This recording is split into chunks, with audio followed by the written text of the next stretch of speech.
А сега една потресна приказна со среќен крај. Приказна за еден човек заглавен во правните и параправните лавиринти на СРМ, кој конечно ја доби својата слобода.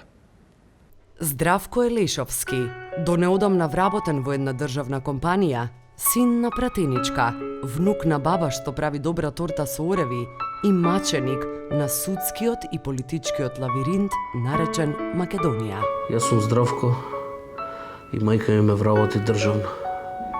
Кога решив дека оваа работа не е за мене и сакав да дадам отказ, тогаш почна мојата голгота.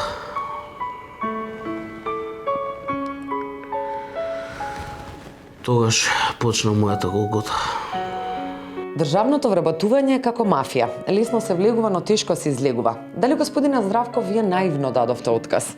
Како наивно. Намерно, напротив.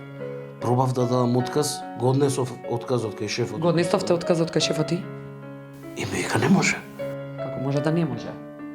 Па ете јас, шо можев направив? Точна е приказната на Здравко. Значи, он дојде со... Да ја отказ беше Дојде со отказно решение кај мене, ама јас не го потпишав. Мислам, не дека е Здравко некој многу вреден работник, ама се си мислам да не... Те молам да му отпуштиш. Се си мислам да не е ова некоја финта од партија. Сакаш го пратиле ја да му давам отказ, па они после мене да ме тргнат од тука. Да ја отказ бе. Абе, не можам да ти давам отказ, види го како Отпушти ме, да отказ. Абе, седи сега ти качи ме плата како... Абе, отказ, аз сакам да дадам. Отказ, И така ме пропадна отказот. И така на Здравко му пропадна отказот. Тој, надевајки се на правниот систем, престанал да оди на работа. Абе, не идев, еден месец не идам, втор месец не идам, пак ми тече плата. Не ќе да чујат овие да ме откажат. Не ќе да дадат отказ, дали се уплашија. Не знам што стана, ја да сакам да се вработам на друго место, не можам. Ќе морам да го искористам последното оружје. Нуклеарката. Мајка ми. Абе, ојдов кај шефот, кај што работеше и му викам, дај му на дете отказ. И ми вика, не може, Синтија. Како бе, му викам, не може.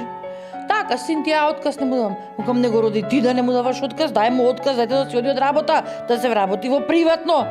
Не може.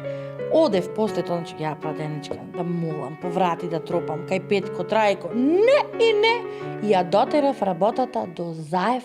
Фала му на Господа, шуќур, детето доби отказ. Сега може да се каже дека Здравко е првиот весник на пролетта. Од детето моје почна метлата и така да продолжи со лесно. Стегите на државното вработување се силни, но конечно хепи енд. После сето она кое што беше траума за Здравко, тој најде работа за само 3 месеци и тоа во своја компанија со тендери кои што редовно ги добива од својата влада.